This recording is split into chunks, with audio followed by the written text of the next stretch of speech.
This video takes a look at acetal formation. This is where an aldehyde or ketone reacts with alcohol. So you can imagine that the aldehyde or ketone will interact with 2 moles of alcohol in an acid environment to give our acetal. So that would look something like this. There's our, in this case, an aldehyde. We'll add 2 moles of ROH, and in acid, that will give us our acetal that looks like OR and OR and an H. That's our acetal. And that also requires that we lose water in the process. So for the process of hydrating an aldehyde or ketone with water, this can just happen, encouraged in acid or base conditions catalytically. But acetal formation must be acid catalyzed. We can use tosic acid, TSOH, or we could use sulfuric acid, H2SO4. To make this easier, since this acetal formation is one of the important mechanisms in the chapter, consider it as a 2-part process. That involves first acid-catalyzed nucleophilic addition to the carbonyl, and then SN1 by having protonation and loss of the alcohol group, and then attack by an alcohol. So let's consider this mechanism. We will add in our acid first. So HA will suffice as an acid, where A maybe is the HSO4 part, the conjugate base.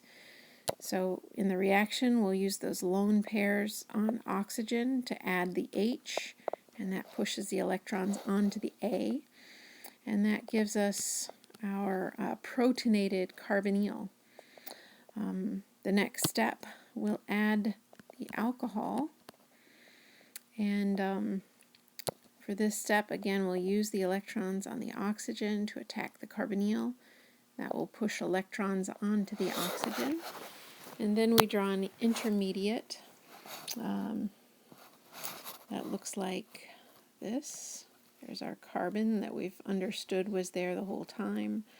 Our OH, still lone pairs there.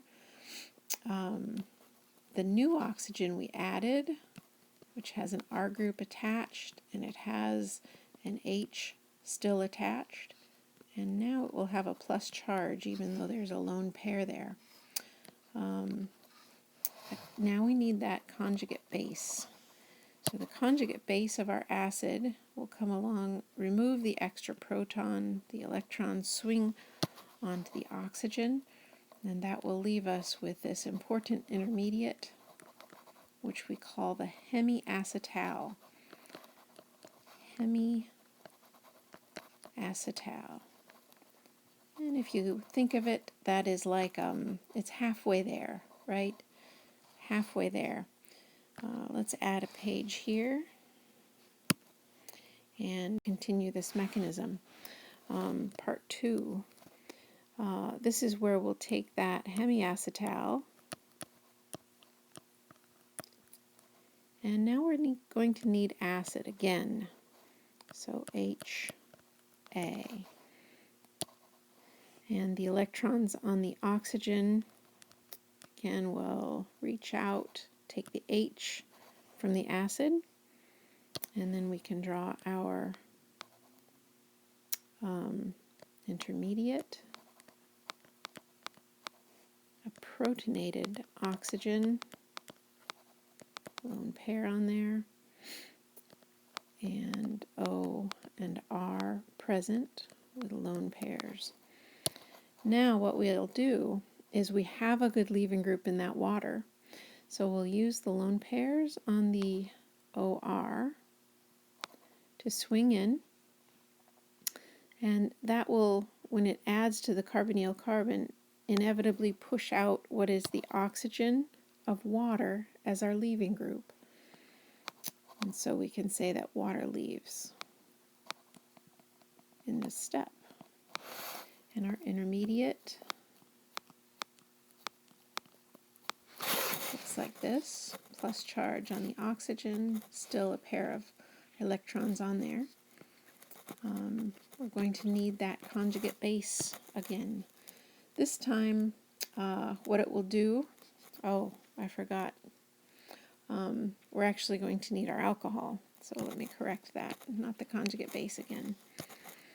We'll need our alcohol, our second mole of alcohol. Remember, we used the first mole in the first step, the second mole of alcohol.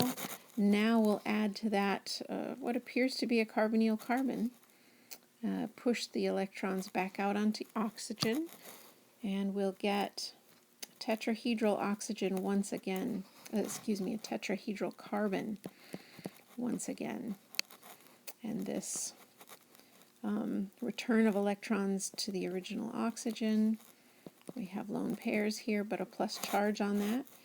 And so our final step will employ our conjugate base to remove the extra proton, returning the electrons to the oxygen, and we'll now have our acetal.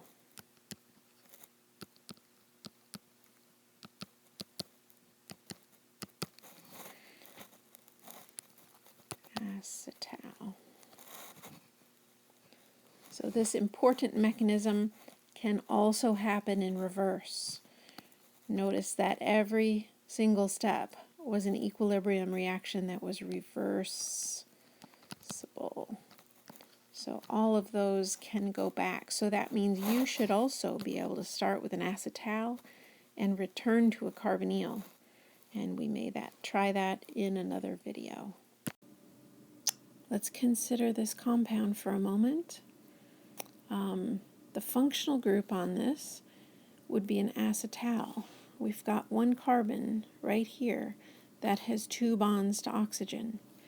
And so if we were to ask what would be the compound that would result from complete hydrolysis of this? Hydrolysis, you say, what's that? So hydrolysis would be the addition of water. And we could even consider that what if it's done in acid? So acid catalyzed hydrolysis. Well, we recognize that an acetal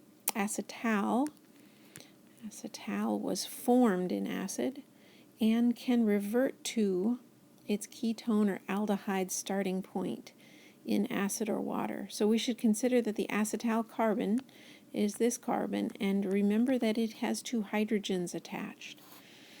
So in the process of returning to what it once was, we would imagine that we break the bonds that contain that carbon and the oxygens. And so we should give alcohols to the one side where they're not together on the same carbon. And on the other carbon, that would have been this carbonyl or formaldehyde. Okay, so the way that would work, let's consider that first step. I would need to protonate one of the oxygens. So I'll do that, and that should result in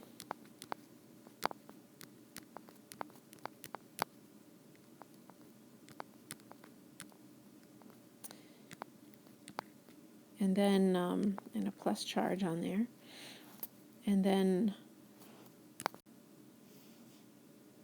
what happens is the electrons swing in. I'll choose my other color here. And then this carbon has to release something, and so it can release the electrons to the other oxygen. So that looks like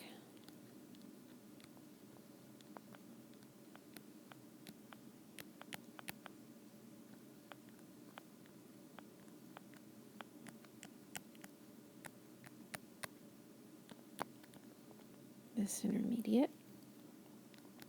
Of course, two lone pairs on the alcohol. Next step.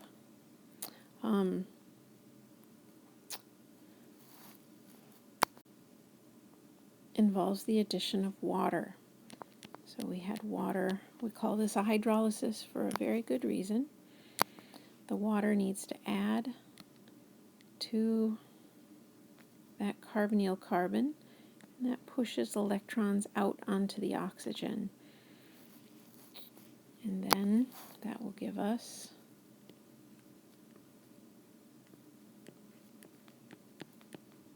this product.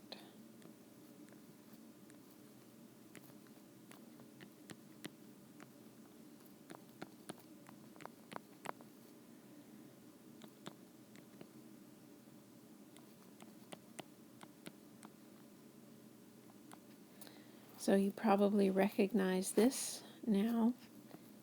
Carbon is a hemiacetal. So we're marching backward through the mechanism in order to hydrate or hydrolyze the acetal. So the next part of this process, we'd need to use water again. That is present.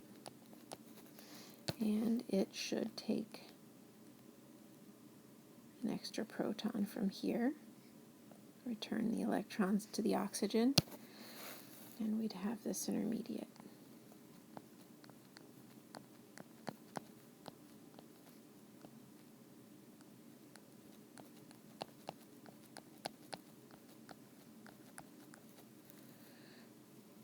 Now we're going to protonate again. So our acid will add to the oxygen, and we'll give this intermediate a protonated oxygen here.